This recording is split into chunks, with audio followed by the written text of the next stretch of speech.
leur a dit aux salafistes, mais mesdames, mais messieurs, vous déraillez complètement. Le Sphinx et les pyramides, ça appartient à l'héritage de l'humanité. Vous ne pouvez pas, vous y mettre tout un coup à vouloir les détruire. Donc, l'Égypte, s'il ne les détruit pas, parce que ça appartient à l'humanité. Les salafistes disent, on s'en fout de l'humanité. Nous, on applique notre religion. L'Égypte, c'est notre pays. Ce que les autres pensent, ça ne nous intéresse pas. Il a dit dans une vidéo à la télévision égyptienne. Hein? Quand il a fallu détruire les statues de Bouddha, les talibans afghans étaient incapables de le faire. C'est nous, les Égyptiens, qui étaient là, qui leur a appris comment les détruire, et c'est nous qui les avons détruits. Tu vois la combine? Donc chez eux, ils attendent le moment venu. Et pourquoi Daesh, tout d'un coup se met à faire de l'esclavage, à prendre des femmes comme captives, etc. Faire des choses horribles, décapitation, tout ce que vous voulez. Ils ont maintenant le pouvoir, ils l'exercent.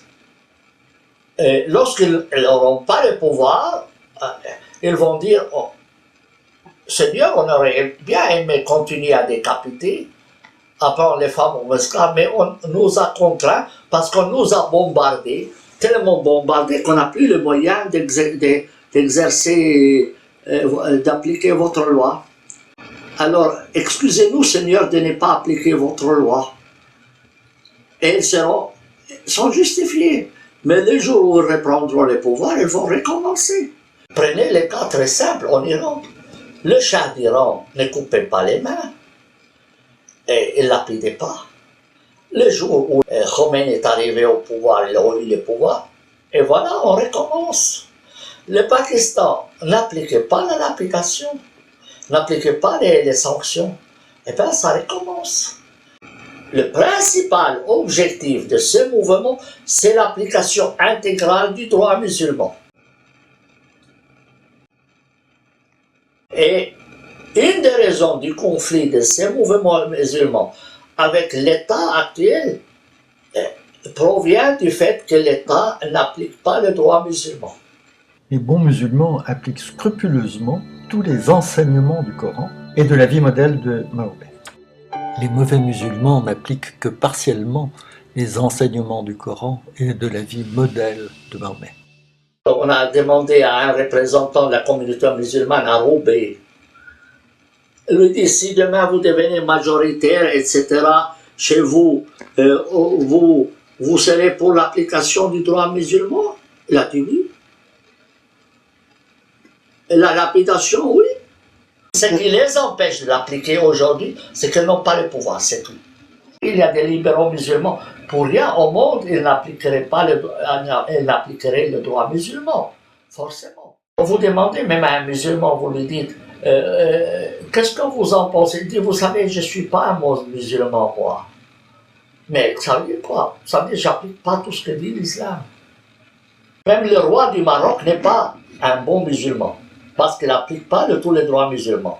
Les ministres arabes de la justice, qui veulent appliquer, couper les mains, couper les pieds, tuer l'apostat, lapidation, et ça c'est des vrais musulmans, le jour où ils l'appliquent. Pour être un bon musulman, il faut 3 choses. 1, le chef de l'État doit être musulman. La loi doit être musulmane et les juges doivent être musulmans. C'est les 3 choses. Le pouvoir exécutif, le pouvoir législatif et le pouvoir judiciaire. Une bonne partie des musulmans en France, dans le fond de leur corps, ils approuvent ce que fait l'État islamique en Irak, en Syrie. Le nombre de musulmans est en augmentation. Il y a des quartiers dans lesquels la police française ne peut pas entrer. C'est sous le contrôle de groupuscules musulmans. Un jour, ils vont pouvoir dire, écoutez, soit vous nous permettez de porter le niqab, soit vous nous donnez l'indépendance. Sachez que l'occupation d'un territoire est précédée de l'occupation du cerveau. Le jour où ils changent de statut de minorité à une majorité, il va commencer à grignoter les territoires. En France, en Angleterre, en Belgique, en Allemagne, il y a des quartiers où la police n'entre plus. À Londres, il y a des zones charia. Des groupuscules viennent et il y a de plus en plus de tribunaux musulmans en Angleterre qui appliquent le droit musulman. Il y a des écoles musulmanes en Grande-Bretagne qui enseignent à leurs élèves comment couper les mains des voleurs. Mais lorsque vous apprenez à quelqu'un couper les mains des voleurs, c'est parce que vous pensez qu'il faut le faire. Si demain ces étudiants arrivent à un pouvoir quelconque, ils vont l'appliquer. Alors on dit oui, c'est des écoles qui dépendent de l'Arabie Saoudite et les manuels proviennent directement de l'Arabie Saoudite. C'est très bien. Ça veut dire que l'État britannique a perdu sa souveraineté. Alors, les frères musulmans sont le produit des écoles. Alors, à l'école, on a appris aux gens comme ça, et puis un jour, ils passent à l'acte. On commence à instruire les gens, on diffuse des ouvrages, sans contrôle. Parce que de tels ouvrages ne devraient pas être distribués en France. Ou s'ils sont distribués, il faut un avertissement. Mais même le Coran lui-même, il est distribué en France librement. Alors que c'est un texte qui incite à la haine, qui incite à la discrimination, qui comporte des normes pénales contraires aux droits de l'homme, qui impose aux musulmans l'obéissance à la loi de Dieu, donc tout ce qui est prévu dans le Coran. Et l'État français permet qu'un texte pareil soit distribué gratuitement sur le territoire français sans un seul avertissement. Le Coran incite à la haine et à la discrimination des non-musulmans et des femmes. Il propose l'application de lois contraires aux droits de l'homme. Le titre « Comment vous débarrasser de votre belle-mère au moindre frais en fabriquant des poisons pour marcher ?» Mettez un ouvrage avec ce titre et vous le vendez sur le marché public. L'État va tout de suite séquestrer ça et dire c'est quoi cette histoire? Eh bien c'est la même chose, le Coran, c'est comment peut-on se débarrasser de non-musulmans à moindre frais. C'est ça. La haine des non-musulmans, c'est dans le Coran. Alors, comment vous pouvez tolérer un tel ouvrage sans aucun avertissement, sans réagir, comme si c'était un ouvrage quelconque? Non. Les autorités suisses, françaises et allemandes ne se rendent pas compte qu'ils sont en train là de creuser leur propre tombe.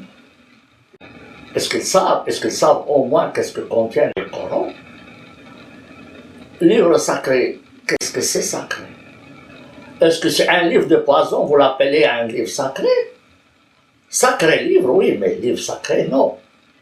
Il y a un manque de discernement de la part des autorités suisses, françaises, italiennes, anglais, tout ça, en permettant la distribution d'un ouvrage aussi perverse. Pervers, n'est-ce pas?